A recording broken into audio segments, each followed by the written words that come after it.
Bueno, vamos a ir arrancando. Muchas gracias de nuevo, sí, por estar todos y todas acá. Realmente nos pone muy contentos que encontrarnos nuevamente en torno a la cuestión, ¿no?, de las cosmopolíticas amerindias, con Andrés y con Facundo, que hoy no puede estar, pero la verdad que estamos muy contentos con este ciclo. Estamos encarando el último encuentro, así que nada, estamos súper contentos también con cómo cerramos este ciclo con Joao, que va a ser un momento muy interesante seguro para todos y una gran forma de cerrar estas primeras cuestiones que fuimos abriendo en los primeros encuentros. Lo coordinamos yo, Andrés Kossel, que está aquí entre nosotros, y Facundo Roca, que hoy no puede estar, y de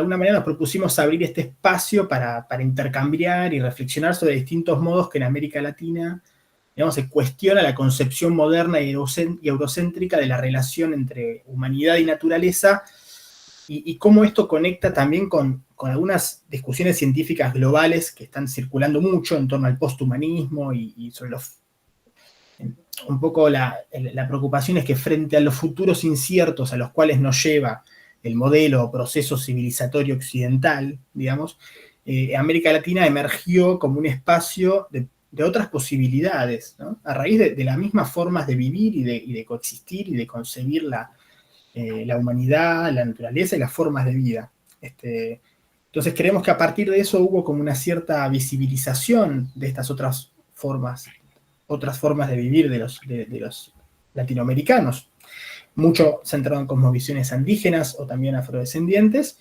pero bueno, también en lo que hace a América Latina en su conjunto también. Entonces, partimos de la categoría de cosmopolíticas amerindias, digamos, o del tema de cosmopolíticas amerindias, y pensamos que en el primer ciclo, que estamos cerrando este año, reponer trabajos de antropólogos relacionados al giro ontológico, ¿no? Como dijimos, una suerte de camino inverso. Partimos de la visibilidad que adquirió esto en las discusiones científicas globales, y bueno, América Latina tiene hay una vertiente latinoamericana, el giro ontológico, que lo fuimos revisando, o antropológico, que lo fuimos revisando en nuestros encuentros, ¿sí? Empezamos con Philippe Descola y su experiencia con los achuares y cómo esto conectó con con traer todo un lenguaje del estructuralismo y de la antropología francesa, y cómo se conecta con Viveiros de Castro, que fue un tema de nuestro segundo encuentro, con Marisol de la Cadena, que lo vimos a través de la noción de seres tierra, y el cuarto sobre ontologías guaraníes. Entonces la idea es presentar como una suerte de panorama también de distintas regiones y configuraciones socioterritoriales en las cuales se expresan estas otras formas de convivir con la naturaleza y de entender la humanidad misma, ¿no? Entonces, estos encuentros están colgados todos en YouTube, en la página de la Secretaría. Ahora después les paso el link por si quieren chusmear, ¿sí? Una apuesta del ciclo también que pensamos al momento de organizarlo es tender como al cruce disciplinar y de campos temáticos. Un poco la idea era ampliar las discusiones y enmarcarse en otras actividades del Centro de Ciencia y Pensamiento, que si revisamos la página, que después también la paso, desde la filosofía o la biología, fueron pensando en la relación entre naturalismo científico, tecnología y subjetividad humana, ¿no? Una vertiente más biologicista de lo no humano. Eso fue lo que se venía trabajando en el centro con más énfasis, y ahora lo que pensamos con este ciclo es pensar el trabajo de estos antropólogos en el marco de los estudios latinoamericanos, y que quizás desde otras narrativas, o desde el ensayo, desde el manifiesto o la proclama, desde el arte o de la literatura, hayan expresado de alguna forma estos otros modos de vivir, de coexistir, de la alteridad latinoamericana y de otras formas de entender al universo y de entenderse en o con el universo. Entonces, bueno, estamos muy contentos de tener a Joao hoy con nosotros. Voy a pasar a presentarlo. Joao es doctor, seguramente con algún error, Joao me corregirá. Joao es doctor en Historia y profesor del Colegio de Aplicación de la Universidad Federal de Río de Janeiro. Está realizando su postdoctorado en el Museo de Arqueología y Etnología de la Universidad de San Pablo. Lleva años trabajando sobre historia indígena e historia de América Latina, y especialmente sobre las articulaciones entre cosmovisiones amerindias y movimientos indígenas. Estamos realmente muy contentos de cerrar el ciclo con él y, bueno, va a ser la disertación en español. Sabemos que hay públicos seguramente mayoritariamente hispanohablantes, pero también debe haber el usoparlantes, digamos, y bueno, pero pensamos que le estaba bueno hacer la disertación en español para tener un mayor alcance, así que le agradecemos al público brasileño por entender esta cuestión. Deberíamos todos manejarnos con facilidad en ambos idiomas, esa es la verdad, pero bueno, adolecemos también de un eurocentrismo recalcitrante que nos lleva a priorizar otras lenguas en nuestros aprendizajes en nuestras infancias. Entonces, bueno, por supuesto que los brasileños que luego de la disertación quieran hacer sus preguntas en portugués y Joao responder en portugués lo pueden hacer perfectamente para que se entienda con su interlocutor. Procuremos en todos los casos hablar con cierta lentitud y con atención para que nos entendamos. Y el portuñol es una lengua en ciernes para la civilización latinoamericana, podemos decir. Pero bueno, paso la palabra directamente a Joao, que seguro tendrá muchas más precisiones y cosas mucho más interesantes que contarles. Hola, buenas tardes. ¿Me escuchan bien? Sí.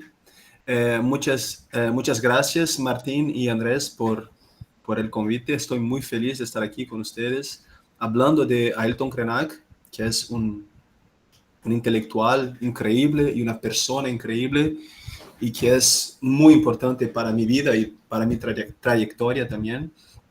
Incluso ahorita yo hago mi postdoctorado en arqueología en la Universidad de São Paulo y lo hago mucho debido a las cosas que aprendí con Krenak y que me interesé leyendo y escuchando a Krenak.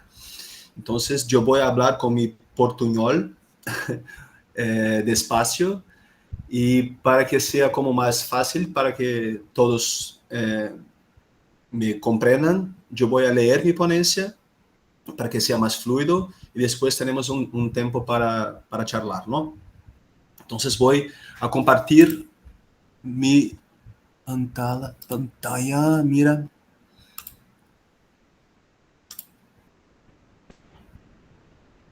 ¿Ya se ve?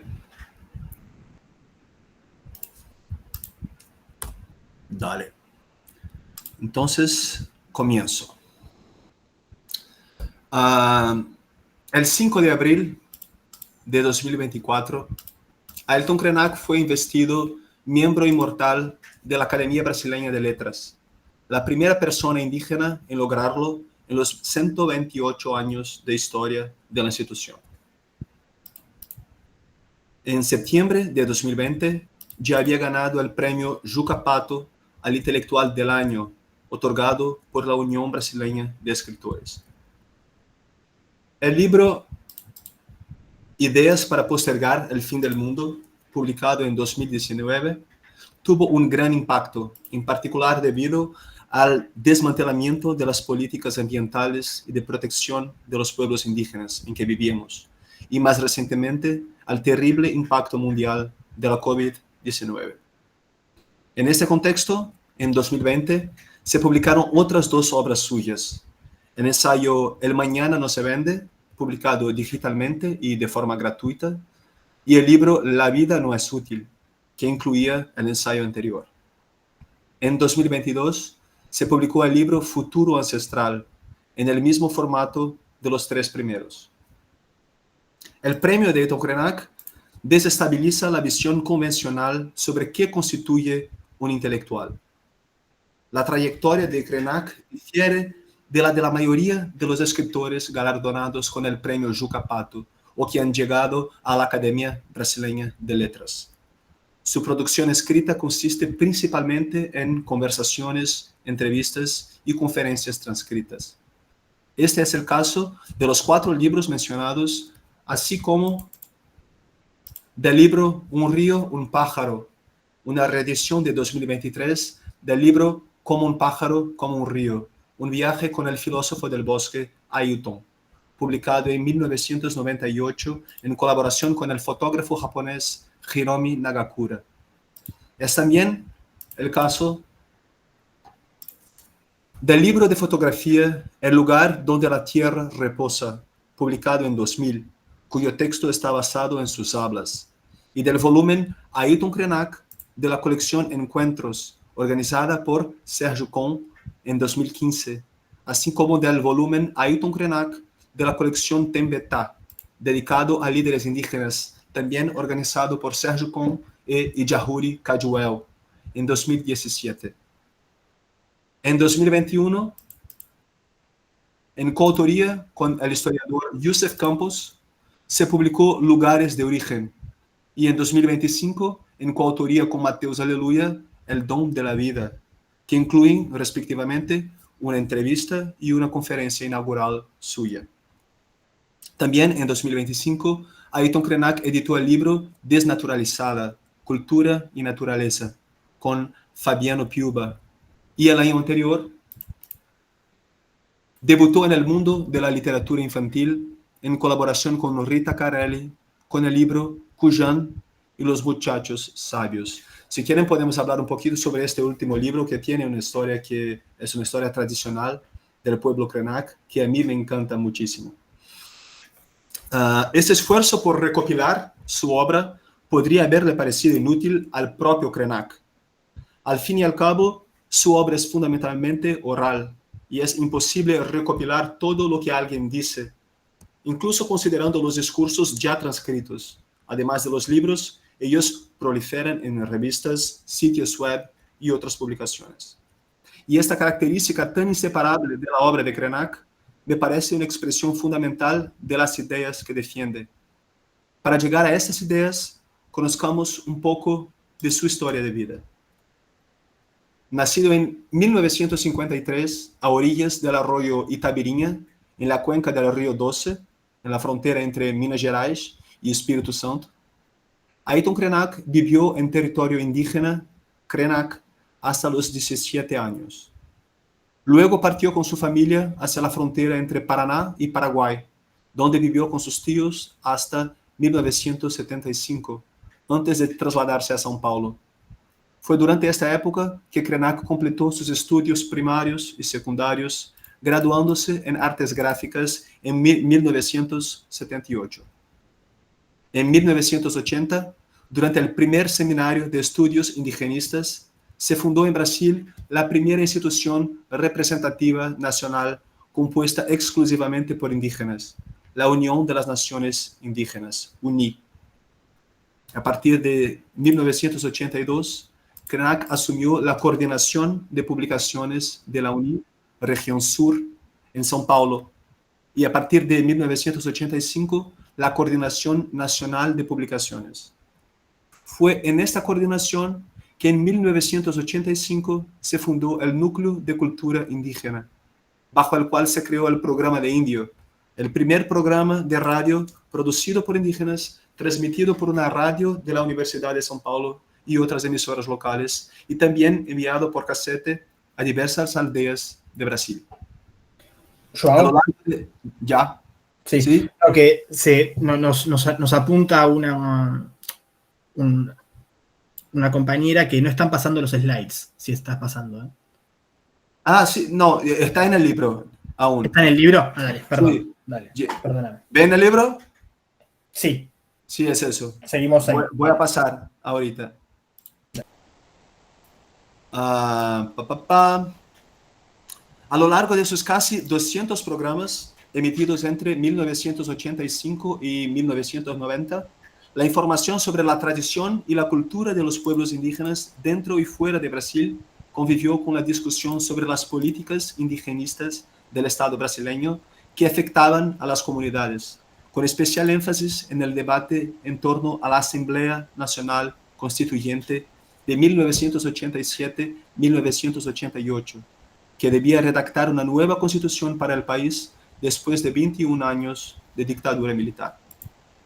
Hablando en la Asamblea Nacional Constituyente,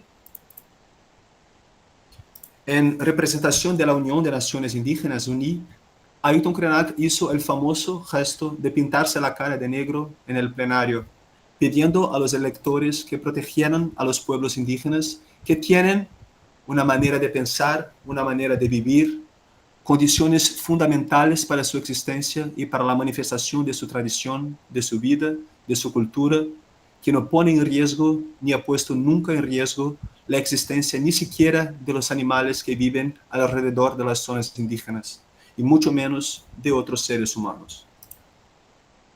La Constitución de 1988 garantizó una serie de derechos a los pueblos indígenas de Brasil, que eran absolutamente sin precedentes. La lucha en la Asamblea Constituyente fue también la culminación de la lucha que se intensificó durante la dictadura militar, cuando la violencia y las amenazas a las vidas y tierras indígenas alcanzaron su punto álgido en proyectos de colonización de espacios como la Amazonía, con empresas agrícolas y madereras, minería, construcción de carreteras y represas hidroeléctricas. El movimiento indígena brasileño surgió precisamente en este contexto, y una de sus principales reivindicaciones fue el derecho de los pueblos indígenas a sus tierras tradicionales, pero no para que pudieran disfrutarlas dentro de la lógica capitalista que caracterizaba el proyecto de la dictadura.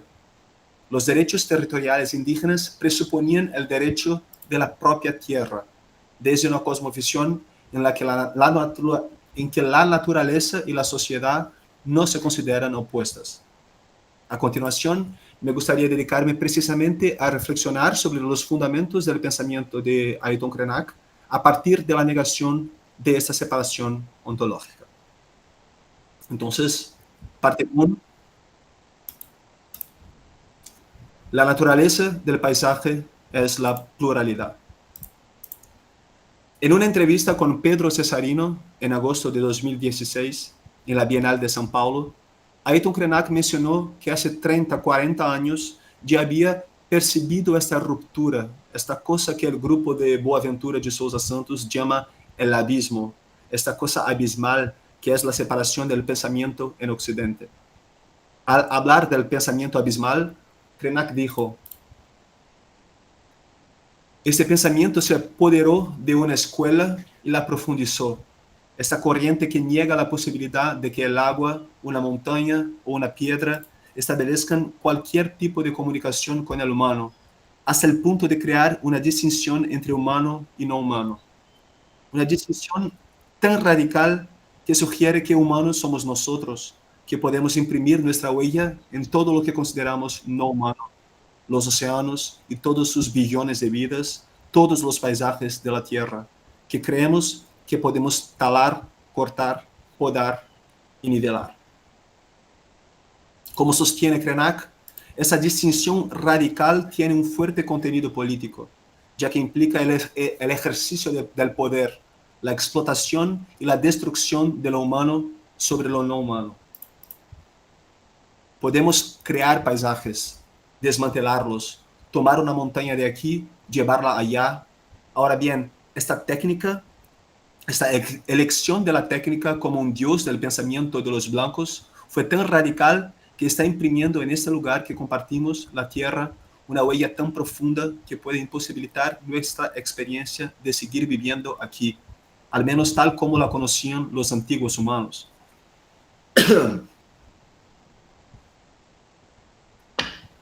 Esta cosa de la tierra acogernos, acunar nuestros sueños, satisfacer nuestras necesidades de alimentación, de aire para respirar, de paisajes que conmueven, ¿sabes? Nos convertiremos en un único paisaje. Ahora bien, si se convierte en un único, entonces no es paisaje. La naturaleza del paisaje es la pluralidad, la diversidad, es la sucesión. Los paisajes se suceden o de lo contrario no son paisajes. Cuando destruimos todos los paisajes de la Tierra, entramos en coma. El paisaje al que se refiere Krenak se compone de un conjunto de mundos que se comunican entre sí y con el mundo de aquellos a quienes la razón occidental ha llamado humanos. Es por lo tanto profundamente plural y vivo. Es precisamente la arrogancia de la creencia de que solo los seres que se consideran humanos, nosotros, pueden conferir cualidades al paisaje, lo que critica, al hablar del impulso de imprimir nuestra huella en todo lo que consideramos no humano. Este impulso surge de la negación de la posibilidad de comunicarnos con estos diversos mundos. Si no entiendo el lenguaje del río, él se convierte en una cloaca para mí. Si la montaña no me habla, puedo recogerla, tirarla en un tren y enviarla a cualquier yacimiento de mineral. La reflexión de Krenak parte así de la observación de que al dejar su huella en diversos paisajes, los humanos construyen un único paisaje, un paisaje dominado por la explotación económica y por lo tanto silenciado. En diálogo con las propuestas de Krenak, creo que lo que él llama el único paisaje también puede entenderse como un paisaje unívoco, donde no hay lugar para lo contradictorio, para lo ambiguo. Dentro de la lógica de Krenak, por el contrario, estos otros mundos están dotados de una agencia cargada de lo diverso, de lo plural. El paisaje unívoco es, por lo tanto, la negación de la posibilidad de una relación con los no humanos que no sea la subordinación. Más que transformar literalmente todos los paisajes en una sola cosa, desde una perspectiva paisajística, se trata de darles un único significado, un único fin teleológico, la explotación capitalista.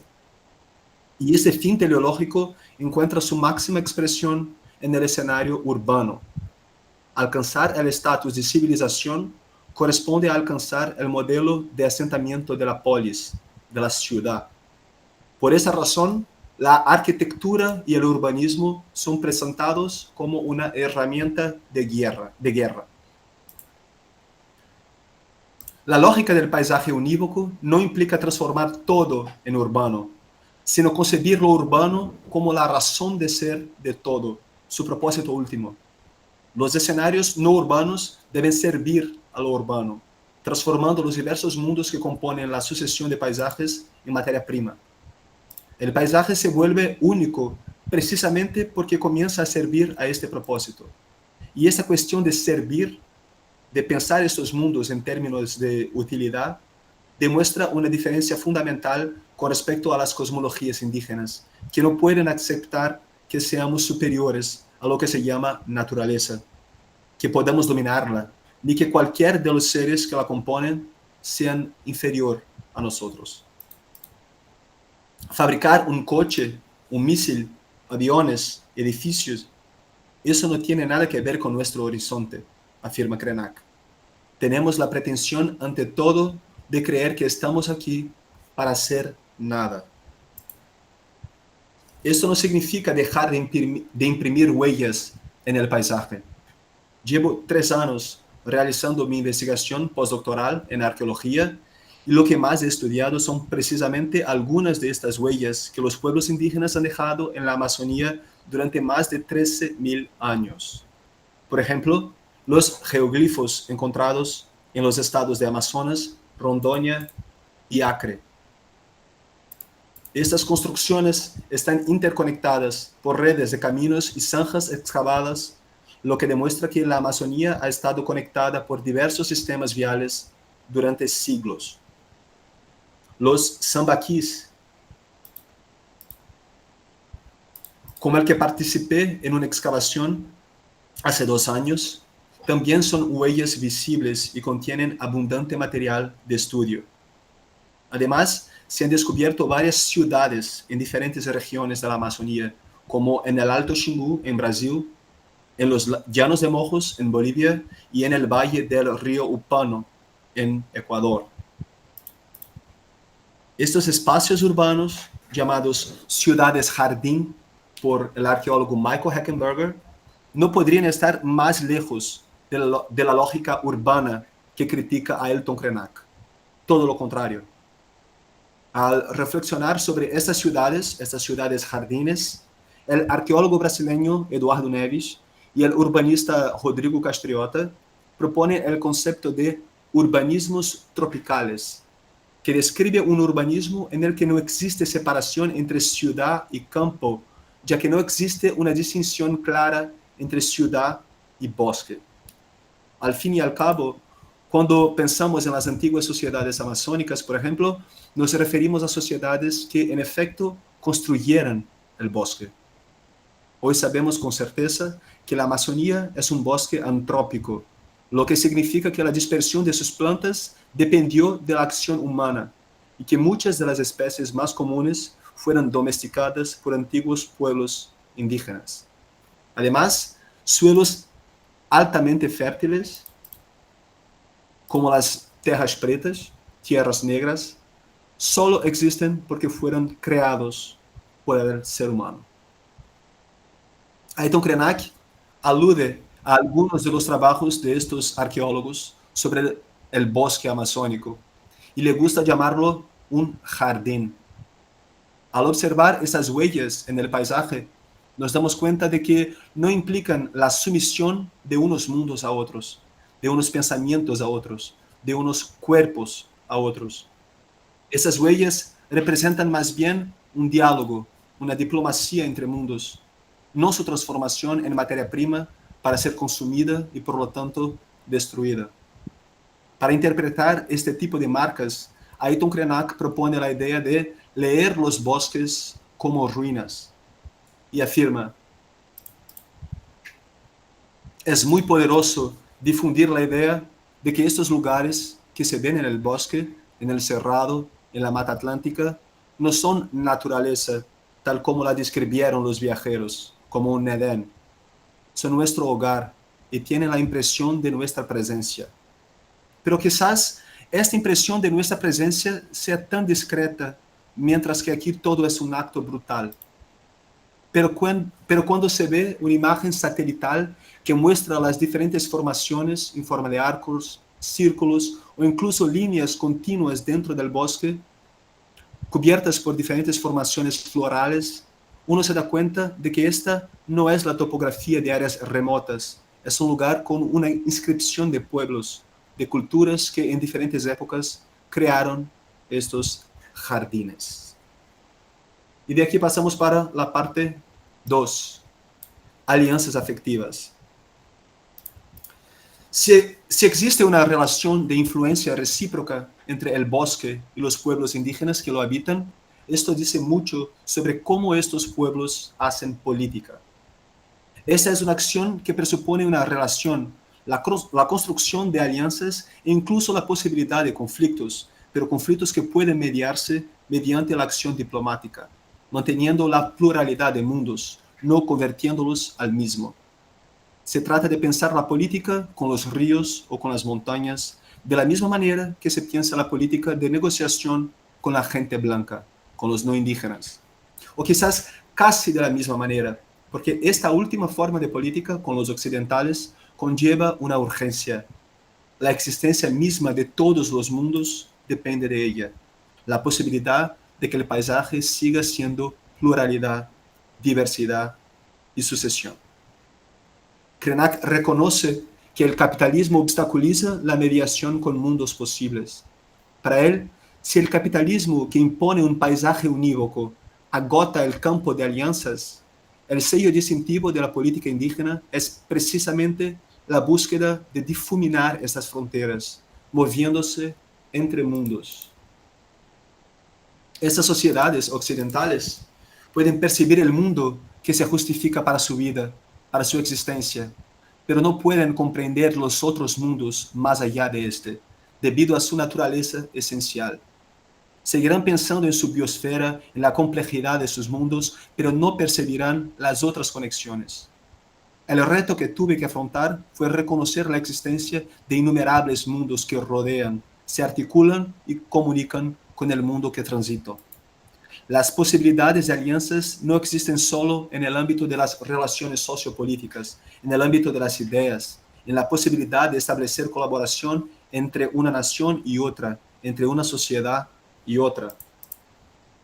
Cuando voy a un arroyo, a un manantial, en esa fuente establezco una relación con ella, le hablo, me baño en ella, bebo aquella agua y creo una comunicación con aquella entidad agua que para mí es un regalo maravilloso, que me conecta con otras posibilidades de relación con las piedras, las montañas, los bosques.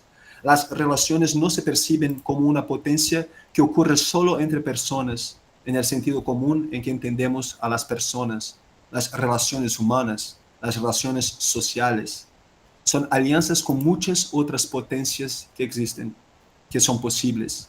El rayo, la lluvia, el viento, el sol, la brisa, los paisajes. La alianza es un intercambio con todas las posibilidades, sin ninguna limitación. La idea de alianza, de hecho, es central en el pensamiento de Krenak. La política indígena parece ser la subjetivación de estos múltiples mundos intrínsecos a cada paisaje y el establecimiento de alianzas con ellos. O, como lo llama Krenak, el establecimiento de alianzas afectivas.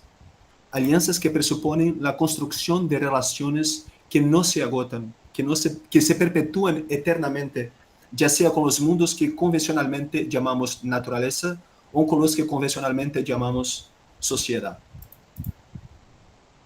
Así pues, alianza es en realidad otro término para intercambio.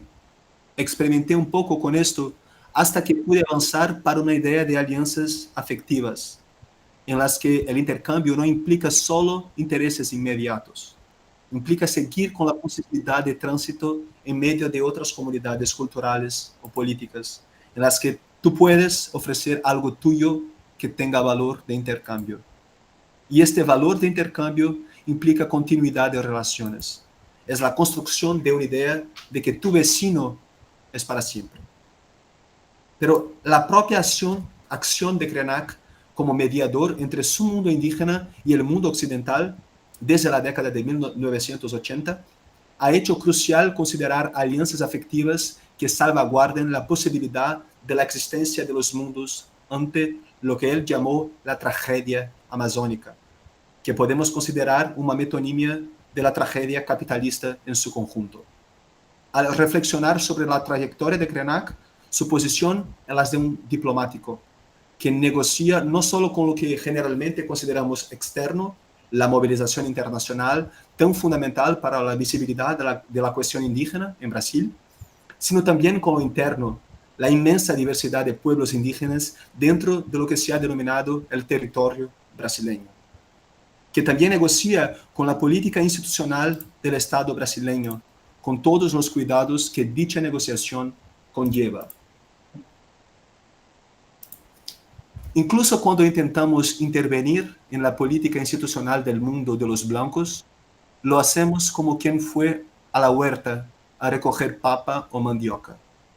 Sabemos exactamente cuáles son nuestros límites, hasta dónde podemos llegar y el momento en que seremos devorados por otro pensamiento que significará la extinción del pensamiento nativo y del origen mismo de la creación del mundo. Dijo Krenak. Entonces, si habló de la creación del mundo, vamos a hablar un poquito más de eso. 3. La historia de la fundación del mundo y cómo postergar el fin del mundo. Contar una historia que implique reconocer a los sujetos englobados en esas redes de alianzas comienza por cuestionar la teleología de que las cosas deben servir a un fin. Después de todo, estamos aquí para no hacer nada, dijo Krenak. Por lo tanto, implica el desafío de la lógica del progreso, que concibe como nuestra función, nosotros, los humanos, reducir los mundos no humanos a mercancías consumidas en las ciudades. Este es el fin de una historia lineal. La historia que Krenak propone comienza con la escucha de los mundos que nos rodean. Por ello, la oralidad de su producción, compuesta principalmente por conversaciones y entrevistas, no es solo forma, sino también contenido. De hecho, si pensamos en los términos de Krenak, ¿por qué tendría sentido separar la forma del contenido? En la conversación de Krenak con Pedro Cesarino en 2016, durante la Bienal de São Paulo, él contó sobre cuando fue a Atenas con Davi Kopenawa y Yanomami. En diálogo con Kopenawa, Krenak reflexionó sobre la transición del tiempo mítico en el que vivieron los antiguos griegos, cuando el Olimpo era un punto de tránsito de seres divinos, a un tiempo histórico. Es la transición del tiempo del mito, tiempo en el que todo es posible, en el que es posible que los mundos se intercambien, a un tiempo plano, con una historia lineal. En otra conversación, casi 30 años antes, esta relación con un otro tiempo ya era presentada. Un tiempo cosmogónico, en el que la presencia constante de la historia de fundación del mundo resalta los límites de la propia acción humana en el mundo o en los mundos. En nuestra tradición, la tradición indígena, tenemos una historia, la historia de la fundación del mundo, que nos integra a lo que podría considerarse el universo. Los hechos de esa historia se acercarían mucho de los eventos religiosos. Nosotros tenemos una historia que podríamos llamar historia objetiva, la historia del mundo sobre la cual actuamos. Actuamos en el mundo, pero somos hijos de una tradición en la que nuestro poder es limitado. Cuando comencé a leer literatura universal, descubrí un pensamiento en los hombres de otra tradición que me aterró. El pensamiento de que el hombre es total, de que puede someter la naturaleza y la historia. En mi tradición eso no existe. Somos parte de eventos importantes. A pesar de seguir hace mucho tiempo viviendo y relacionándome con los hechos marcados por el calendario del reloj, he buscado preservar dentro de mí esa memoria. Mi apreciación de la historia debe ser cuidadosa y seguir la visión de mi pueblo. Nosotros entendemos que somos capaces de mover una piedra que se encuentra al borde del arroyo, reteniendo pequeños troncos y hojas, pero sabemos que no podemos cambiar el destino de las aguas. Somos parte de los eventos, interferimos en ellos desde nuestra virtud y nuestro conocimiento, nuestra interacción con ese lugar, pero no podemos actuar como seres externos a los eventos. Y pensando en esta desviación de lo que Krenak llama hechos marcados por el calendario del reloj, volvemos a Atenas y a la observación de la pérdida del tránsito de los seres divinos del Olimpo ante el tiempo plano de la historia lineal. La tradición a que se adhiere Krenak no ha experimentado esta pérdida. Dijo Krenak, no hay una regla así para que cuentes el tiempo en las narrativas cósmicas o cosmogónicas que experimentaron nuestros ancestros y que algunos de nosotros heredamos de ellos por una buena audición. Porque si fuéramos sordos, también estaríamos con una regla contando el tiempo. A mí me gusta muchísimo eso que dijo Krenak. Si fuéramos sordos, también estaríamos con una regla contando el tiempo. Esa afirmación me recuerda el verso de Alberto Caeiro, heterónimo de Fernando Pessoa, poeta portugués, que dice, pensar es tener los ojos enfermos. Sin embargo, mientras Caeiro valora el sentido de la vista, contra el ejercicio de la racionalidad, Krenak recupera la audición como antídoto contra la teleología del progreso. Es necesario escuchar a nuestros ancestros, a las aguas y las piedras de los ríos que narran las historias de la fundación del mundo. Pero si esta disposición a escuchar, por un lado, establece los límites de la acción de cualquier sujeto en el mundo, ¿no podíamos cambiar el destino de las aguas? Por otro, conlleva una propuesta de acción política. Escuchar no es, después de todo, pasividad. Escuchar historias también es contar historias. El obstinado esfuerzo occidental por construir un paisaje unívoco que engulle la naturaleza y las subjetividades resistentes a la homogeneización hasta el punto de que hablemos de una nueva era geológica llamada antropoceno, trae a la vida cotidiana la inminencia del fin del mundo, al menos para quienes han heredado una buena audición. Y el fin del mundo no se celebra ni se ignora. El fin del mundo se posterga. Esto es lo que han hecho pequeñas constelaciones de personas dispersas por el mundo que insisten en el placer y el disfrute de la vida. Nuestro tiempo está lleno de pequeñas constelaciones de personas dispersas por el mundo que bailan, cantan y hacen llover. El tipo de humanidad zombie a que somos convocados a integrar no tolera tanto placer, tanto disfrute de la vida. Por eso predican el fin del mundo como una posibilidad de hacernos renunciar a nuestros propios sueños. Y mi provocación sobre postergar el fin del mundo es precisamente siempre poder contar una historia más. Si podemos hacer eso, estaremos postergando el fin del mundo. Entonces, para terminar, 4, postergando el fin del mundo. En exactamente una semana comienza la COP30, con sede en Belém, estado de Pará, en la Amazonía brasileña. Estaré allí uniendo fuerzas, intentando tejer una parte, por pequeña que sea, de la red de alianzas afectivas que el maestro Krenak nos animó a construir contra el paisaje unívoco. Pero el paisaje unívoco, sigue siendo amenazante y gigantesco. Hace exactamente 2 semanas, el gobierno brasileño, a través del IBAMA, Instituto Brasileño de Medio Ambiente y Recursos Naturales Renovables, autorizó la prospección petrolera en la desembocadura del río Amazonas, una decisión de proporciones catastróficas que amenaza desde el principio a 3 comunidades indígenas, 6 comunidades quilombolas y 34 unidades de conservación ambiental, además de representar un duro golpe a la búsqueda de alternativas a los combustibles fósiles. El reto es transformar el desánimo y la fatiga de este tipo de noticias en combustible para tejer con mayor vigor la red de alianzas afectivas. Y esto solo podemos hacerlo colectivamente. Lo que resulte de la COP30 solo lo sabremos en las próximas semanas. Pero quería terminar con una noticia linda. Una recopilación de datos del censo de 2022, publicada hace 10 días, reveló que en comparación con el censo anterior de 2010, hubo un aumento significativo en el número de pueblos indígenas identificados en Brasil, así como en las lenguas indígenas habladas. El recuento reveló 391 pueblos indígenas, ya no 305, y 295 lenguas indígenas, ya no 274.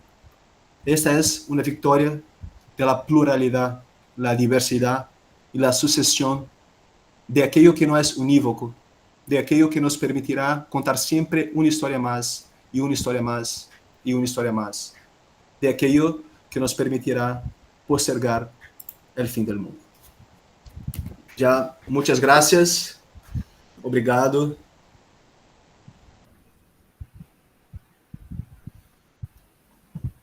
Bueno, felicitaciones, Joao, la verdad que impecable. Muy estimulante también para la reflexión y estoy seguro que habrá muchas preguntas. Saben los que estuvieron en los otros encuentros que siempre abrimos un espacio para preguntas, es bastante intuitivo, ¿no? Intuitivo, espontáneo, digamos. Quien quiera levantar la mano lo puede hacer, quien prefiera dejar una pregunta en el chat también lo puede hacer, ¿sí? Espero que me hayan comprendido, mismo con mi portuñol un poco oxidado, ¿no? No, estuvo perfecto. El portuñol creo que hablo por todos y digo que se entendió muy bien. A ver.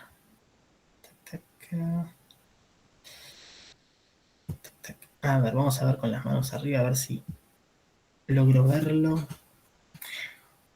Donaldo, señor Donaldo Pinedo, creo que está Sí, usted primero. ¿qué tal? Gracias, buenas tardes.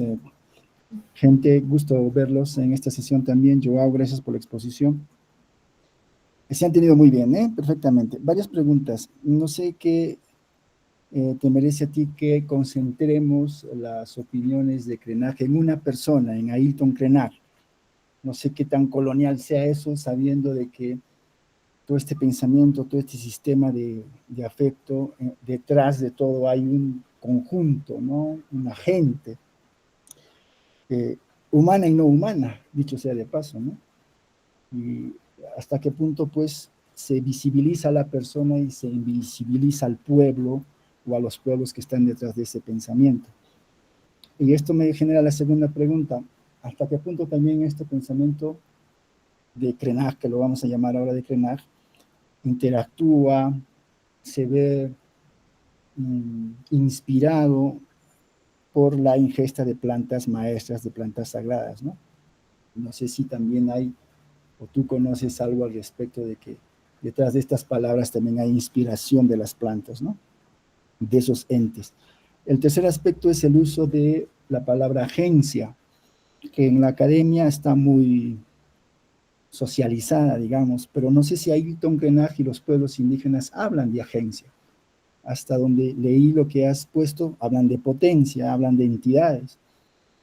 No sé qué opinas en el sentido de rescatar, revalorar, o en todo caso, componer el término agencia y transformarlo en potencia para que sea, tal vez tenga que ver con la traducción, no lo sé, potencia para que sea una palabra más acorde a lo que las poblaciones indígenas utilizan. Y último, es que lo que me genera la duda de lo escrito es que nos pone en una línea unívoca. O sea, lo que dijo Krenak en el 2018, lo que dijo Krenak en el 2019, en el 2024, en el 2022, y ya la oralidad lo ha encasillado en una línea indivisible y que podemos identificar, esto pensaba el 18, esto pensaba el 22, esto el 25. Si bien eso nos puede dar una historia del pensamiento de Krenak, pero también creo que nos quita la facilidad con que el discurso oral se va transformando, va cambiando, va tomando otras dimensiones, va citando otras identidades y va reconfigurándose según el contexto, ¿no? Creo que nos quita esa peculiaridad de lo oral. Gracias, Joao, gracias a todos y todas ustedes. Bueno, gracias Donaldo por la pregunta. Yo quería agregar un poco a una de las preguntas de Donaldo, la función del sueño, ¿no? En todas estas, en Krenak. Quizás se conecta un poco con su mención a la ingesta de plantas. Pero bueno, entiendo que hay sutiles diferencias, no sutiles, hay diferencias en ambas acciones, digamos. Y también me preguntaba, y un poco para también que descanse un poco Joao, por el tema de la temporalidad, ¿sí? En un momento hablaste sobre su relación con Boaventura de Sousa Santos.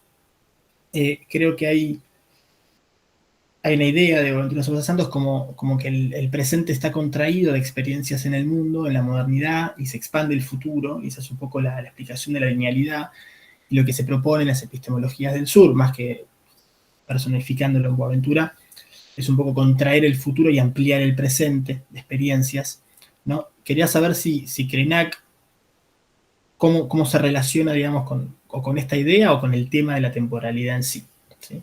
Creo que podemos atenernos quizás a estas preguntas y después vamos a hacer más rondas, ¿sí? Que ya la pregunta de Donaldo fueron 4 o más. Entonces, gracias por las preguntas. Y cuando hablamos de Krenak y de su obra, es muy importante que no olvidemos que estamos hablando de hablas, ¿no? Todo lo que está hoy escrito ha sido dicho por él. Entonces, Krenak no me parece que tenga una pretensión de formular un pensamiento filosófico como muy bien acabado, porque eso es el proyecto de la filosofía occidental, ¿no? Entonces es muy interesante porque él puede hablar de agencia y él puede hablar de subjetividad y después de potencia. No hay como un compromiso con la univocidad de las palabras. No hay un compromiso con la significación específica de los conceptos, sino de lo que transita a través de los conceptos. Entonces, Krenak puede hablar de agencia y después, en una otra habla, decir que la idea de agencia a él no le gusta, porque puede significar otras cosas, dependiendo del momento en el que habla él. Entonces, eso me parece lo más interesante de lo que dice Krenak, que también cambia si cambian las personas con las cuales él está dialogando, ¿no? Pero sí, él está todo el tiempo dialogando con muchas personas, incluso con mundos no humanos. Habla de una mujer, por ejemplo, de su pueblo que estaba dialogando con una montaña, que era como una pariente suya. O, por ejemplo, el hecho de que el río 12, que no existe más por una tragedia de la minería brasileña, pero el río 12, que es el río fundamental de su pueblo, para ellos es un abuelo, no es un río, es un abuelo con el cual ellos se comunican siempre. Entonces, seguramente no es el pensamiento de Krenak, es el pensamiento de su pueblo y de los mundos en los cuales él transita, ¿no? No es solo suyo, y él jamás ha intentado decir que era suyo. Su lucha siempre es por hacer todo lo más común y plural posible.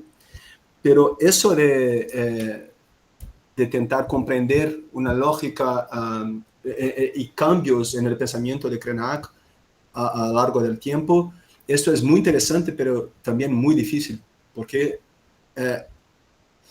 no intenta hacer un pensamiento estructurado y sólido, ¿no? Está hablando de las cosas que lo atravesan y que atravesan incluso la política brasileña. Todo lo que habla tiene mucho a ver con lo que hace políticamente. Él dice que no le gusta la política, pero cuando le dice que no le gusta la política, está hablando de la política institucional del Estado, porque lo que hace es político todo el tiempo, ¿no? Y eso incluso tiene que ver con lo que me preguntó Martín sobre la idea de temporalidad. Y eso es muy interesante porque hay muchas entrevistas en las que Ayrton Krenak dice, no, nosotros no creemos en la idea de un futuro. Para nosotros, lo que habló Krenak, que estamos aquí para no hacer nada, que los chicos indígenas, los chicos Krenak, saben que no hay futuro, hay el presente, hay el ahora, y hay el pasado, que es el pasado memorial, que es el pasado del tiempo de la creación del mundo. Pero el tiempo de la creación del mundo se vive todos los días en el presente. Entonces hay el pasado de la creación del mundo y hay el presente que se vive con el pasado, pero no hay futuro. Pero hay momentos en que Krenak dice, no, nosotros los indígenas somos los que han hecho posible pensar en un futuro.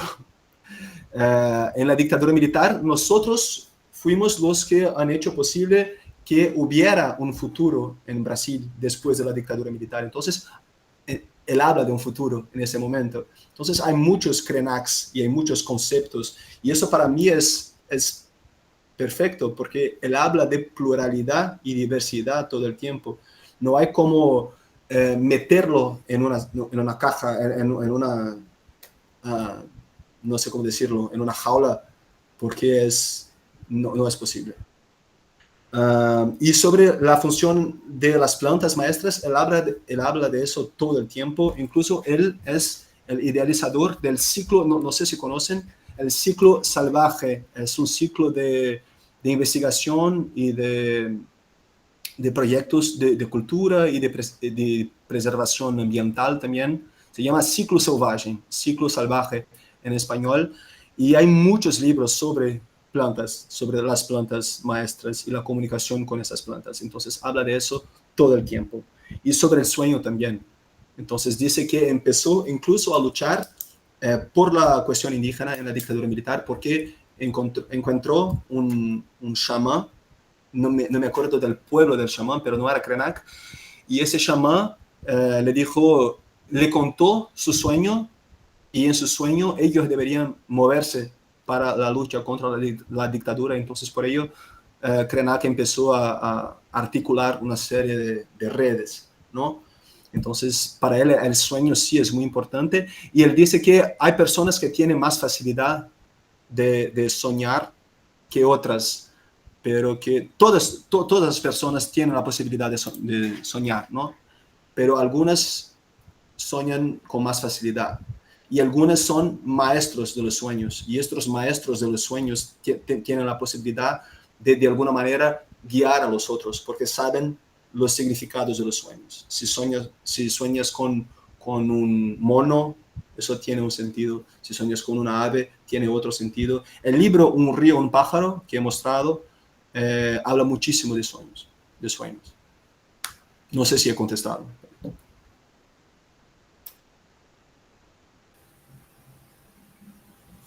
Y yo no puedo leer lo que están escribiendo aquí porque estoy hablando y soy pésimo con hacer dos cosas al mismo tiempo. Entonces, si puedes decirme lo que están escribiendo, sería muy bueno. Dale. Sí, hay una sola pregunta, digamos, o comentario que es de Clara Lanuse, que dice, agencia se remite a alguien que opera, ¿no? Si la forma de vida en sí es una resistencia, no hace falta denominarse agente. Bueno, no sé si Clara quiere precisar o si tiene una pregunta sobre este tema. Si no, le paso a Jessica.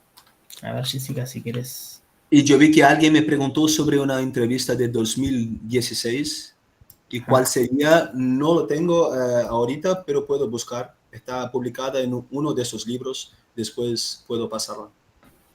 Claro, no, la pregunta es ¿qué libro es el que citas con 2016? No, es que no es, la cita es de la entrevista, no del libro. Dale. Entonces tengo que buscar, pero puedo hacerlo.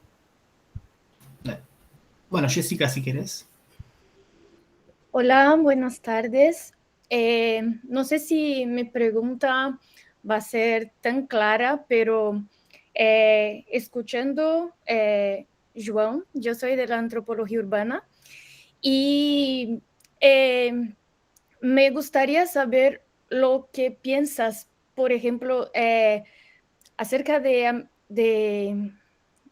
por ejemplo, acerca de Ciudad de México, que en el Zócalo, en el centro, hay como, puedo llamar, de huellas de otros asentamientos y de otras cosmologías. ¿Y cómo te parece eso cuando la cosa no está apartada de la ciudad como su campo, que está como, no sé, es como si estuviera un poco más isolado. Y ahí cuando pensamos en estas centralidades latinas, muchas de ellas con estas capas sobrepuestas, y me parece que esta cosa de la cosmopolítica y de estas alianzas se queda un poco más difusas y complejas porque está en el centro de la ciudad y con la cuestión del planeamiento, con otros actores, otras agencias, todo al mismo tiempo. Y no es bien una pregunta, pero su plática me provocó en este sentido y me gustaría escuchar de ti algo en esta dirección cuando se trata de estas huellas en contexto urbano y con todas estas complejidades de agentes, de intereses, de cómo, no sé, cómo convertir un poco esta presencia en algo, en alguna implicación que pueda alcanzar planeadores o que pueda alcanzar la forma como que organizamos o pensamos la ciudad, para intentar como que postergar este fin, pensando que la ciudad es nuestro principal asentamiento contemporáneo.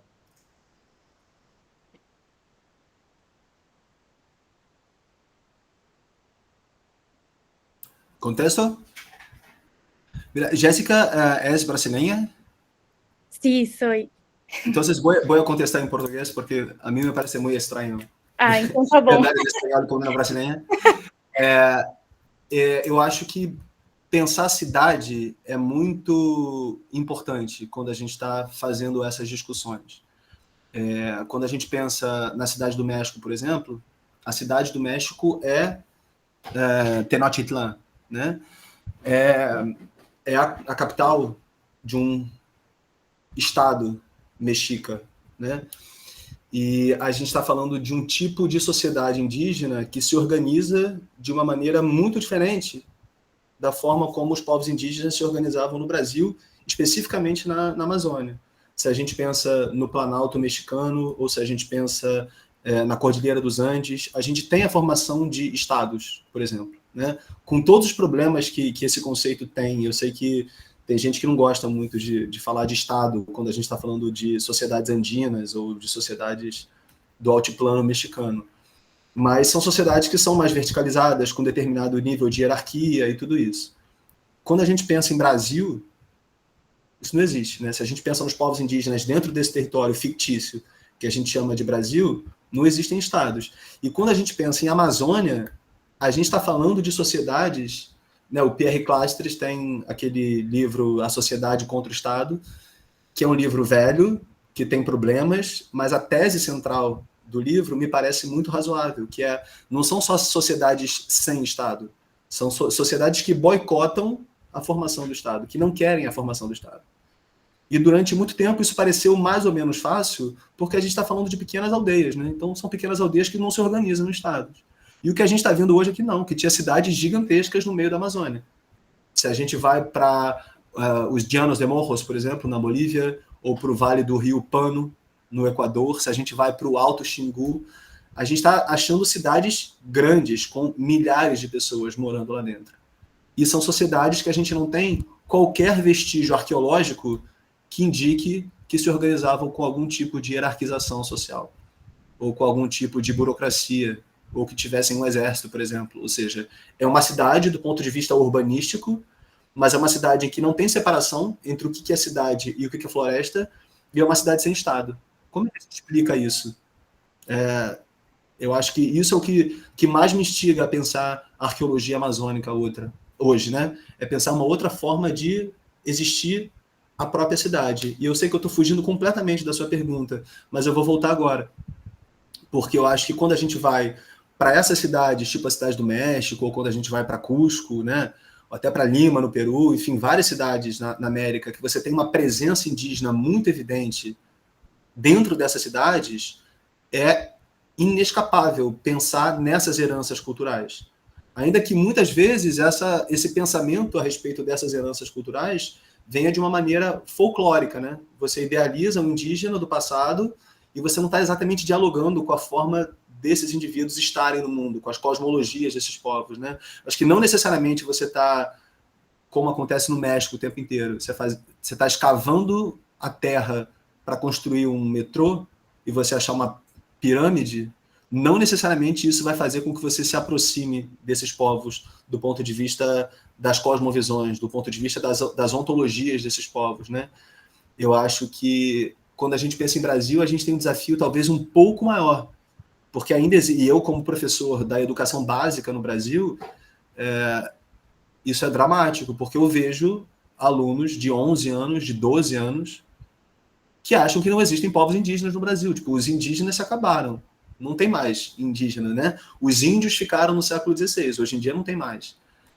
E aí a gente fala, cara, não, mas tem, né? Agora são 391 povos indígenas no Brasil. Isso por conta de um genocídio gigantesco que a gente teve. A gente está falando de 391 povos indígenas com 295 línguas diferentes. Como é que a gente traz o conhecimento desses povos, se eles não estão visíveis, né, materialmente, porque foram apagados nessas cidades? Eu acho que talvez a gente possa começar a torná-los mais visíveis, né? Eu digo como um morador do Rio de Janeiro.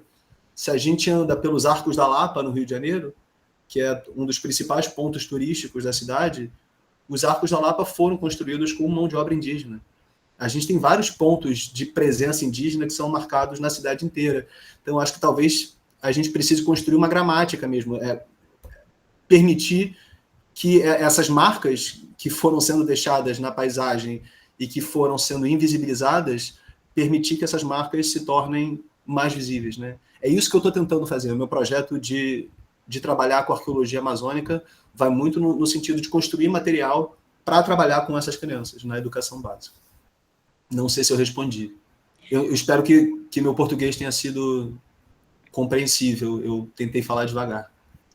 Não, mas eu acho que respondeu, e porque eu fico pensando, né, com essa mudança climática e as chuvas no México, né, eu tenho visto muitas notícias assim, a cidade do México vai acabar, né? E aí toda essa contradição, porque de fato ela foi construída em cima de um solo pantanoso, de um lago, né? E aí, lendo o livro do Ignacio Bernal, Tenochtitlan em Una Isla, é o que você falou, escavar um metrô e ver ali um vestígio não necessariamente fez com que o planejamento urbano, a maneira de pensar aquela cidade, por mais presente que esteja esses vestígios, quando comparado ao Brasil, isso é muito mais escamoteado e invisibilizado, também não reformulou uma maneira de fazer cidade, sabe? Então, enfim, foi interessante a sua resposta para agitar as ideias nesse sentido. Assim, como eu venho da antropologia urbana, me interessa pensar essas presenças que são mais visíveis na América Latina, essas camadas se complexificam de uma maneira mais interessante, assim. Então, como você vem da antropologia urbana, eu vou sugerir um texto para você, que é um texto do Eduardo Neves e do Rodrigo Castriota, que se chama Urbanismos Tropicais, em que ele está pensando justamente esses outros espaços urbanos possíveis, quando a gente pensa nas cidades amazônicas, né? Que é um urbano completamente diferente do urbano que a gente está acostumado. Acho que é interessante. Nossa, já anotei aqui. Obrigada, viu?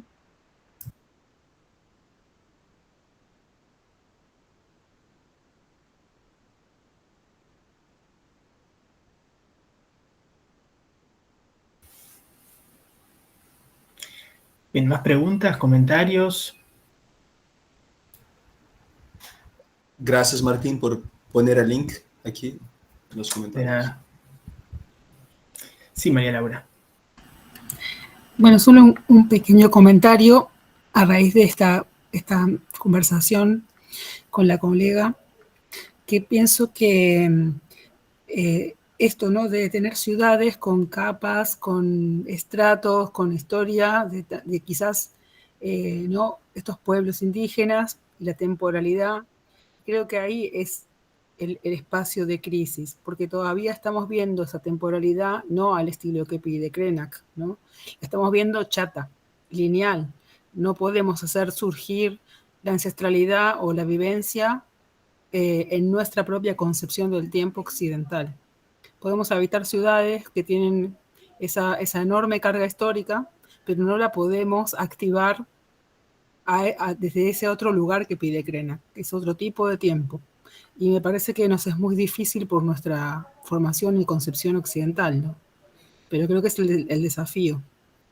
Simplemente pensaba esto a partir de lo que intercambiaba con la compañera. Sí, estoy totalmente de acuerdo. Así es, ese es el reto, ¿no? Es hacerlo.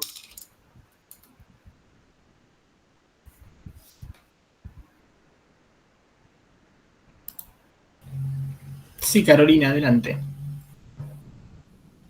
Hola, buenas tardes desde muy lejos. ¿Me escuchan? Sí.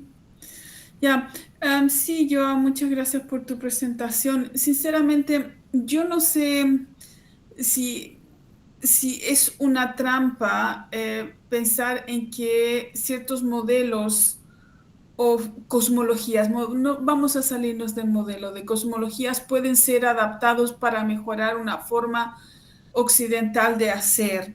Yo tengo muchos problemas con eso porque creo que hay un sentido latente del pluriverso, pero cómo navegamos el pluriverso en diferentes campos, el de la arquitectura, el de la historia, el de la filosofía, es un campo complicado y un campo que requiere mucha atención.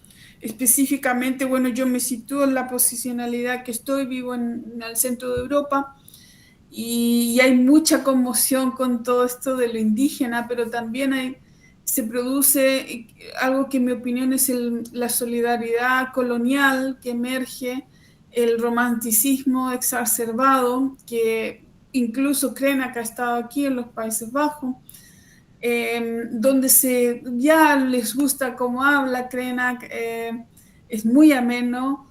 Yo he leído casi todos sus libros porque me gusta muchísimo. Yo soy filósofa de los sistemas de justicia y de ética, pero nos quedamos ahí nomás, ¿ya? Y tú vas a un montón de cosas y invocar estos trabajos requiere también un compromiso por lo menos de avanzar en un mínimo, ¿ya? Y yo no veo eso. Hay mucho interés, mucho romanticismo, mucha idea de llegar y traer unas ideas que recién están entrando como interpelativas dentro de un sistema que ha sido realmente terrible en erosionar un montón de saberes y mundos. También están las sensibilidades del tiempo con los proyectos de interespecies y también dentro de la urbanización. Entonces, donde se manejan otros múltiples, ¿cómo se dice? Múltiples tiempos, ¿ah? Y que se están empezando a retomar. Entonces yo tengo ahí problemas con eso. Yo entiendo, a mí me gusta mucho Krenak también, pero tengo muchos problemas en cómo traemos y cómo trabajamos y cómo entramos a ese plano de la justicia del pluriverso con todos estos trabajos. Eso es. Yo también estoy muy de acuerdo. Yo muchas veces soy muy pesimista. Yo incluso estoy muy escéptico sobre todo lo que se puede pasar en COP30, que va a empezar la próxima semana. Pero de hecho creo que algo muy pequeño ha cambiado en Brasil, por lo menos. Entonces, ahora tenemos un ministerio de los pueblos indígenas. Y es un ministerio que ha sido creado por el mismo gobierno que autorizó la explotación de petróleo en el río Amazonas, ¿no? en la foz. ¿Se dice foz? No sé, en el fin del río Amazonas. Entonces, es todo muy... como, de hecho, es una trampa, ¿no? Pero es que, de hecho, ahora tenemos más tierras indígenas siendo salvaguardadas. Tenemos al menos una preocupación, se habla de una preocupación con la preservación de la Amazonía y la preservación del cerrado, de los biomas brasileños. Está todo muy amenazado, pero mira, ahora tenemos Krenak en la Academia Brasileña de Letras. Eso es muy poco, es muy poco. Y la ceremonia en la que Krenak ha sido elegido miembro de la Academia Brasileña de Letras es muy loca, porque le dan una espada, le dan una ropa verde que parece una ropa militar, ¿sabes? Es como son símbolos muy coloniales con los que invitan a un indígena a que sea parte de la Academia Brasileña de Letras. Entonces todo es muy loco, pero que él esté allá quiere decir que él tiene alguna influencia sobre lo que se pasa en Brasil hoy, aunque sea muy pequeña. Los chicos en las escuelas están leyendo Krenak en todo el Brasil. Y eso es lo mismo que decir que estas cosmologías están siendo compartidas y dialogadas por las personas, con agentes y todo. Seguro que no. Es como leer Krenak no es actuar en el mundo según sus principios, ¿no? Según lo que defiende. Es lo que usted ha dicho. En Europa se escucha Krenak y se dice, no, qué bonito, qué maravilloso. Y todo continúa igual. Incluso en Brasil también. Pero esta idea de solidaridad colonial me parece muy familiar, porque es lo que se pasa en Brasil también. nosotros también, los no indígenas, tenemos esta solidaridad colonial con los indígenas y aceptamos si nada cambia tanto, ¿no? Pero hay cosas que me dan alguna esperanza. Por ejemplo, que en 15 años no tengamos más 305 pueblos reconocidos en Brasil, pero 391. Eso quiere decir no que los pueblos han surgido en Brasil, claro que no. Eso significa que 86 pueblos que no se identificaban como indígenas han empezado a identificarse como indígenas. Y eso para mí es algo. ¿Por qué estas personas ahora se entienden como indígenas? ¿Y qué eso quiere decir si pensamos en una acción política? Esto tiene un impacto.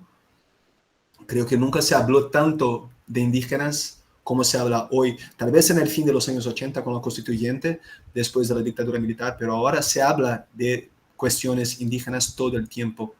Eso no quiere decir que haya, de hecho, un diálogo con esas cosmogonías, pero de hecho algo ha cambiado y tal vez eso pueda ser postergar un poquito el fin del mundo.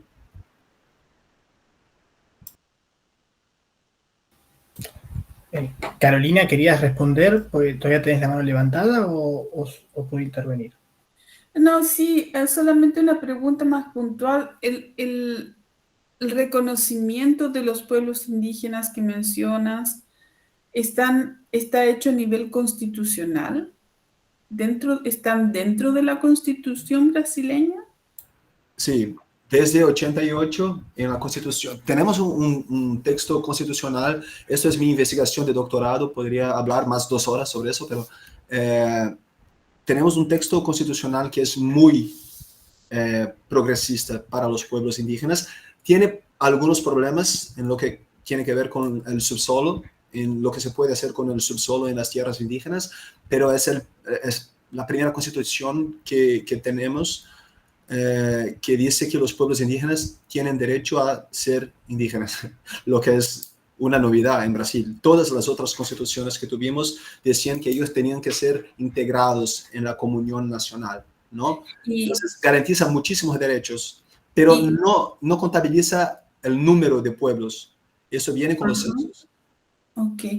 Y con respecto a la identidad indígena o a la palabra indígena, ¿hay interpelaciones de los pueblos indígenas frente a esa manera genérica de referirse a ellos? Seguro que sí. El propio Krenak ha dicho muchas veces que no soy indio, soy Krenak, ¿no? Pero en la dictadura militar brasileña hubo un aumento, un crecimiento gigantesco de las amenazas contra los pueblos indígenas, sobre todo en la Amazonía, pero también en el sur, también en el centro-oeste del Brasil. Y esto hizo que estos pueblos tuvieran que organizarse juntos, ¿no?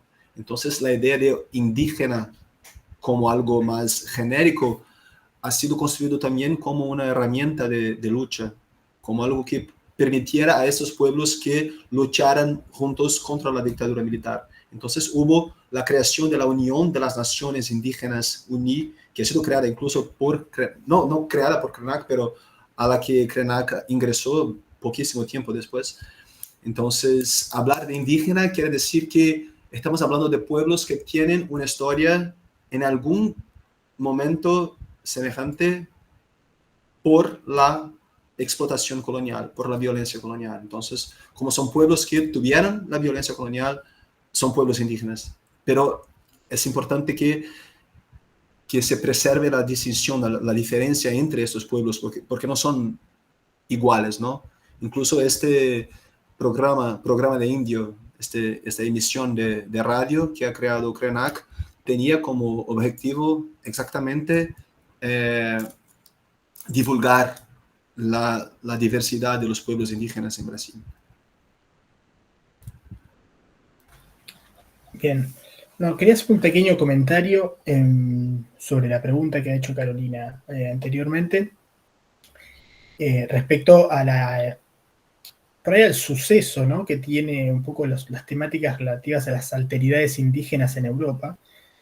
Creo que que debemos considerar o dar también muchísima importancia a la recepción europea de esa alteridad y a la construcción europea de la imagen de América Latina a partir de la recepción que tiene amplia de esta alteridad, ¿no?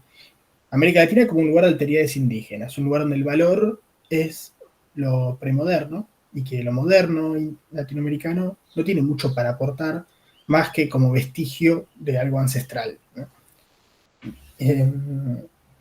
Y a su vez, como este suceso que hay allí nos vuelve, ¿no?, el efecto boomerang. Digo, en este ciclo estudiamos a Marisol de la Cadera, a Iberos de Castro, podríamos haber estudiado a Mario Blaser, etcétera, ¿no? La antropología crítica latinoamericana, la vertiente latinoamericanista, se formó más en discusiones en los países centrales y vuelve aquí. Entonces hay como un efecto que creo que ahí que es interesante pensarlo también en esas claves para ver cómo nos representan a nosotros mismos y cómo nosotros también nos identificamos a través de esta representación. Sí, Carolina.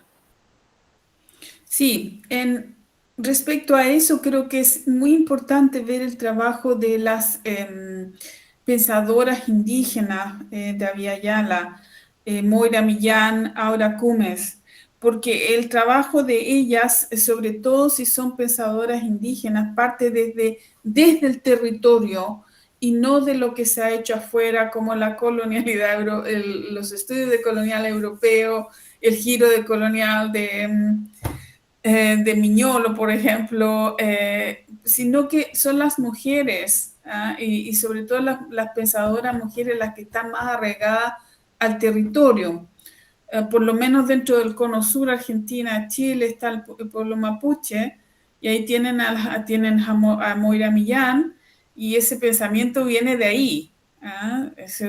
Las están publicando, pero las están publicando como una contribución desde el sur. Y es importante ver eso porque es un pensamiento que no nace aquí y no se ve de aquí hacia allá, sino que es una interpelación de allá hacia el resto, hacia la modernidad, hacia la universalidad, y aporta cosas bastante buenas. Por ejemplo, un concepto que Krenak no ha trabajado, por ejemplo, es el cuerpo-territorio en Aura Cumes con las feministas, que es muy, muy importante y que es aplicable a un montón de campos, no tan solo el de la arquitectura. Me parece esto maravilloso lo que dices, Joao, también, es empezar a mirar, aquí se llama interdisciplinaridad, de estas ideas, estas formas de entender, de hacer la arquitectura desde las perspectivas locales ataviadas a la tierra, porque el pensamiento indígena es eso, ¿no? Entonces lo sacas el pensamiento indígena de la tierra y eso no es pensamiento indígena. Así de simple. Si han leído a Vine Deloria o a Burkhardt, por ejemplo, en los Estados Unidos, a los interpeladores canadienses, también mujeres, es el pensamiento y la tierra. Y de ahí hablamos, ¿ya? Entonces creo que también es un buen aporte, sería bueno saber cómo Krenak conversa con las mujeres, conversa con las pensadoras indígenas mujeres.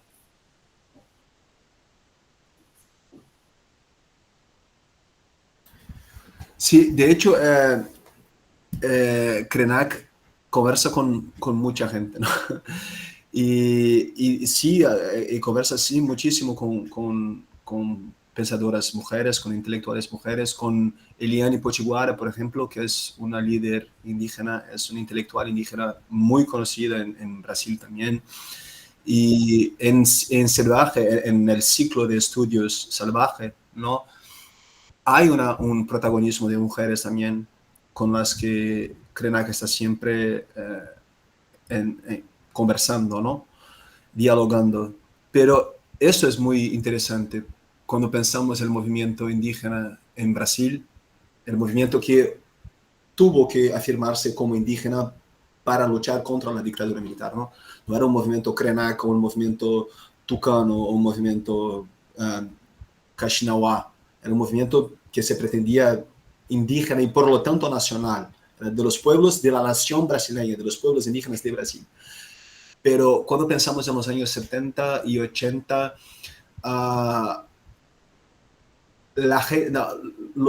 los líderes conocidos eran todos hombres. Tal vez la primera líder mujer ha sido Eliane Potiguara, con una visibilidad. Pero eso ha cambiado muchísimo en los últimos años. Y ahora cuando pensamos a las lideranzas, a los líderes indígenas en Brasil, hoy creo que Jessica puede corregirme si estoy errado, pero cuando pensamos en líder indígena hoy en Brasil, pensamos en Sônia Guajajara, pensamos en Célia Chacriabá, pensamos en esas mujeres que están a frente de la lucha en el Ministerio de los Pueblos Indígenas, incluso en el Congreso, pero también en los movimientos indígenas dispersos en el país. Ahora tenemos muchas mujeres. Hace, creo que 4 años, tuvimos Chai Suruí discursando en la ONU. Entonces hay una visibilidad muy grande de estas líderes mujeres también. Pero el primer indígena de la Academia Brasileña de Letras es un hombre, es aún un hombre.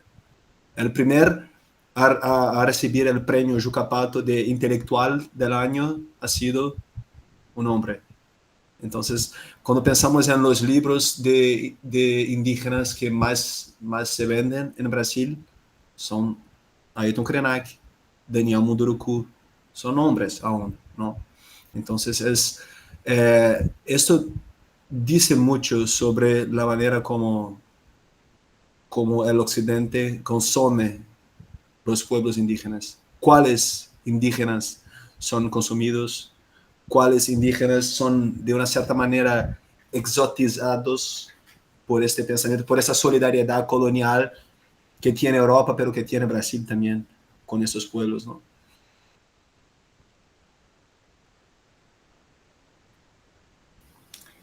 Sí, estimado Donaldo, adelante. Gracias. Ojalá haya tiempo para seguir charlando. Hay varios temas, varios puntos que salen a la cabeza de lo que decía Carolina y Joao. Y claro, quería preguntarle a Joao si es que, según como nos has expuesto, tengo la impresión de que Ayrton Krenak no escribe desde el territorio. O sea, escribe desde la ciudad. Desde luego, ha debido tener o tendrá una interacción con el territorio ancestral Krenak, no lo sé, eso si no nos puedes decir. En todo caso, quería precisar esta idea de que Krenak ha llevado su sistema de pensamiento a la ciudad, por favor, corrígeme si estoy yendo bien, y ha convertido territorio donde están pisando sus pies, es decir, en este caso, las ciudades.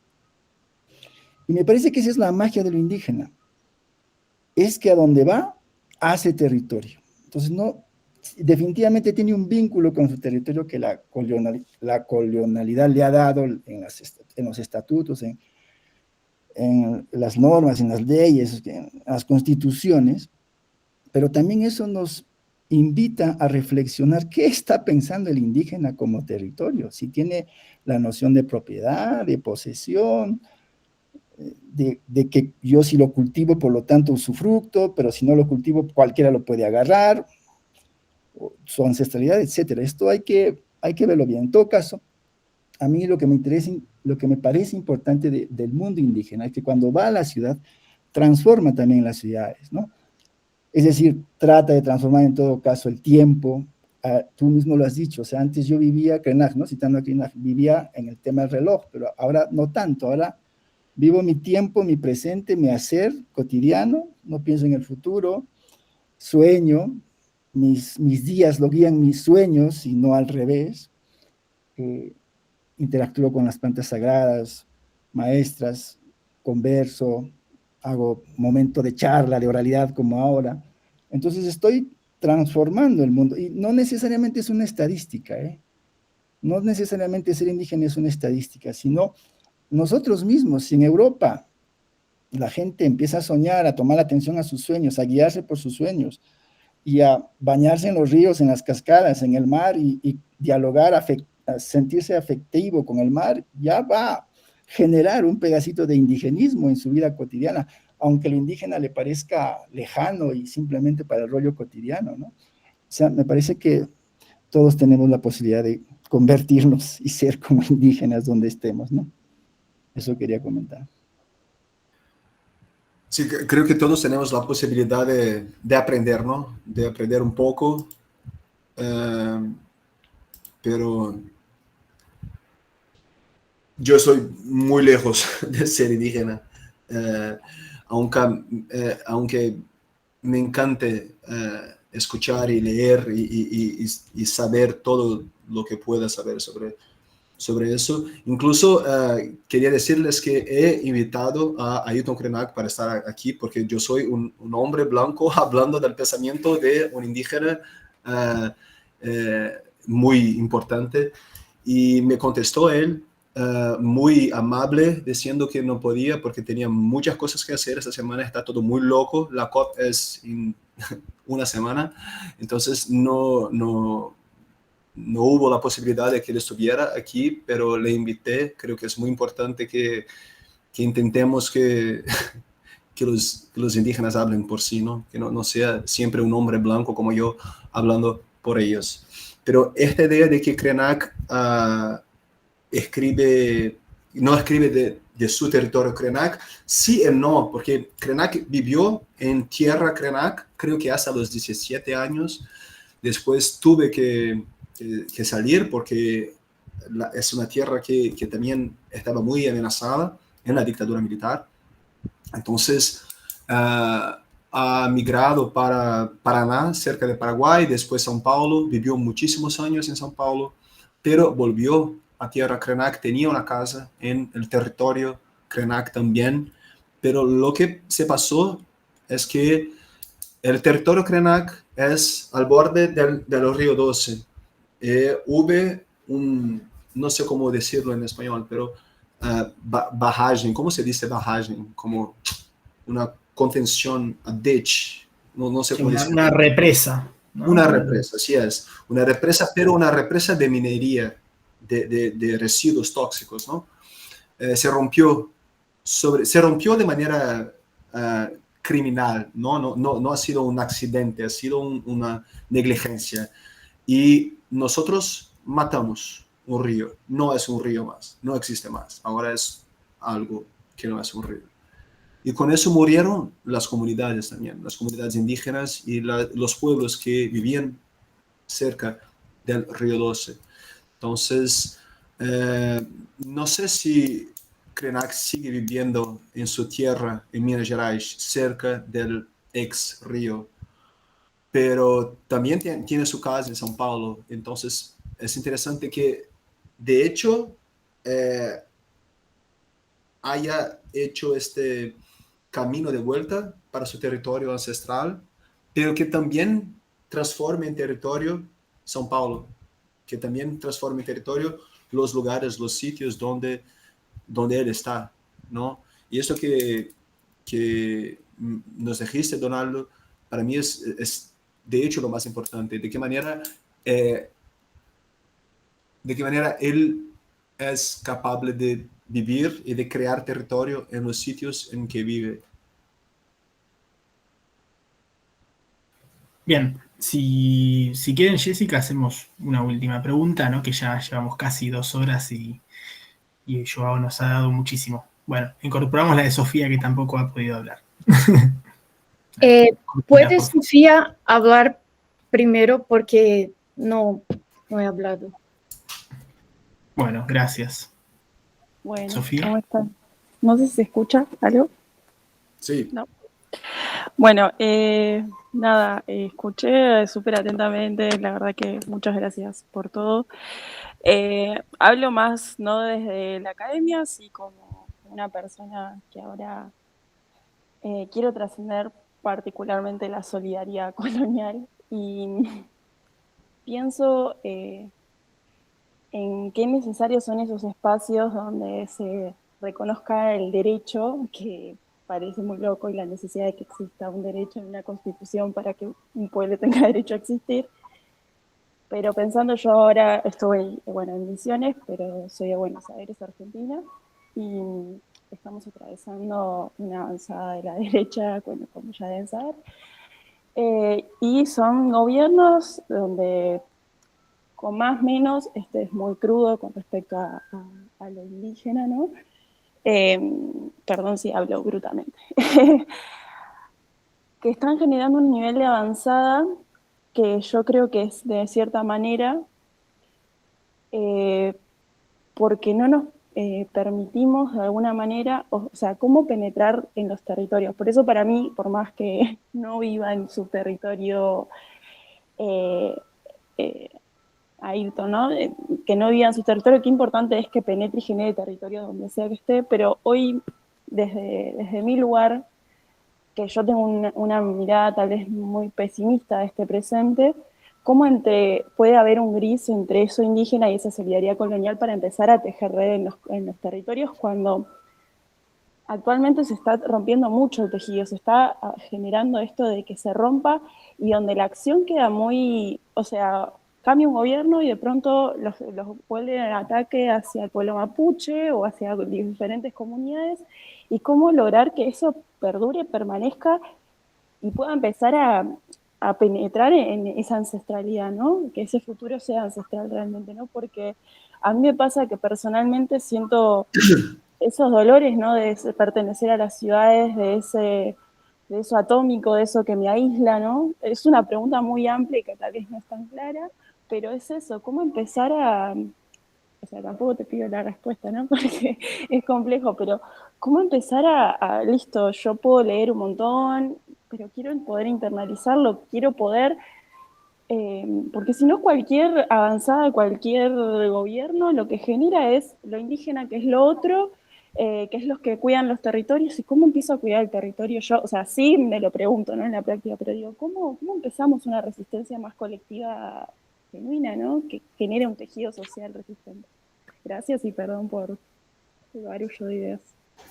Sí, creo que esta es la pregunta y tampoco tengo la respuesta, pero quería decirles que aquí en el río hay una aldea urbana que se llama Aldea Maracaná, que es una aldea interétnica y que recibe a muchos indígenas de todo el país cuando vienen al río, y es una comunidad increíble que ellos se llaman Universidad Indígena, y ahora se dicen Pluriversidad Indígena Aldea Maracaná.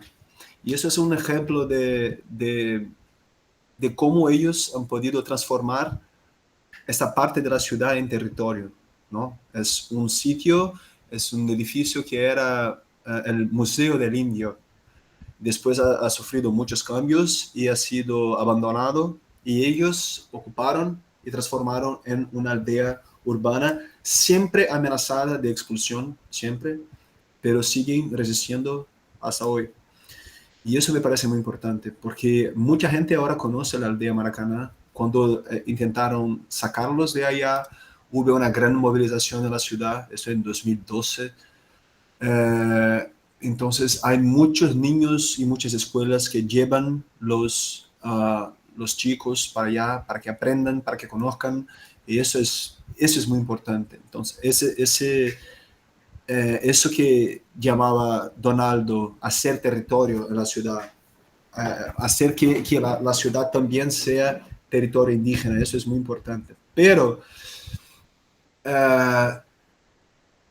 también es muy importante que los territorios indígenas sigan siendo territorios indígenas, porque están cada vez siendo... Mira, no es porque puedan hacer territorio en la ciudad que deban hacer territorio solo en la ciudad. Tienen sus territorios tradicionales por los cuales tenemos que luchar también, porque son muy amenazados. Y mira, eso, cuando intentan explotar el petróleo cerca del río Amazonas, ya de inicio son amenazadas 3 comunidades indígenas. Y si hay algún accidente, muchísimas más serán amenazadas. Y si miras al mapa de la conservación ambiental de la Amazonía es mitad de Brasil, es como 49% del territorio de Brasil. La mitad de Brasil es Amazonía. Y si miras un mapa de la devastación de Amazonía, vas a ver que los sitios donde hay más preservación del bosque son las tierras indígenas. Entonces, mismo que, aunque estas tierras sean amenazadas todo el tiempo, hay mucho menos devastación del bosque en esas tierras indígenas. Entonces, asegurarles el derecho a su territorio es también asegurar el derecho de existencia de estos muchos mundos que viven allá y que conviven allá.